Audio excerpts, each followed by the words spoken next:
नमस्कार, माहीज किचनमध्ये मी आपलं स्वागत करते। आज आपण खारी शेंगदाणे बनवणार आहोत। अगदी उपवासासाठी किंवा इतर वेळेसही खाण्यासाठी असे अगदी कुरकुरीत असे शेंगदाणे। त्यासाठी मी इथे 1 वाटी शेंगदाणे घेतलेले आहेत। शेंगदाणे घरचेच आहेत।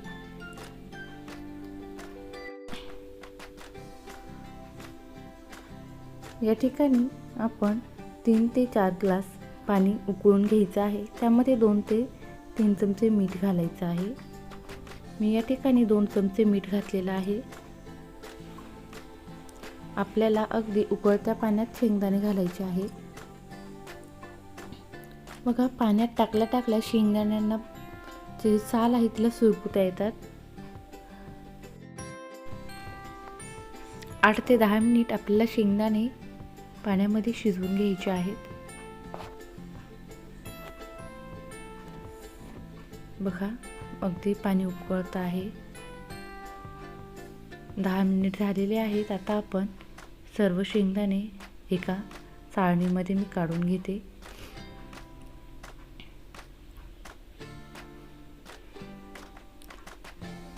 त्यातलं पाणी आपल्याला या ठिकाणी सगळं काढून घ्यायचं आहे। आता हे शेंगदाणे आपल्याला पूर्ण पाणी निथळून घ्यायचं आहे। आपण 10 मिनिट फॅन खाली सुकवून घेतलेले आहेत। त्यातलं सगळं एक्स्ट्राचं पाणी निघून गेलेलं आहे। दुसरीकडे मी इथे अर्धा किलो मीठ अगदी गरम करून घेतलेलं आहे। त्यामध्ये आता आपल्याला हे शेंगदाणे घालायचे आहेत आणि मीडियम गॅसवर 8 ते 10 मिनिट आपल्याला सारखे भाजून घ्यायचे आहेत।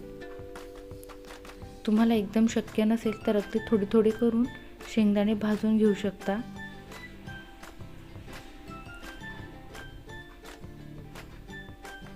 सुरुवातीला शेंगदाणे ओले असतात त्यावेळेस सर्व मीठ जे आहे ते शेंगदाण्यांना चिटकतं, पण हळूहळू जसे शेंगदाणे भाजले जातात तसं मीठ निघून जातं।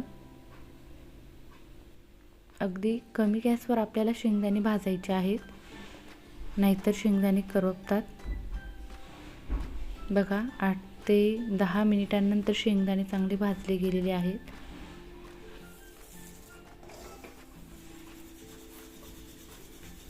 सर्व शेंगदाणे आता आपण काढून घेऊ।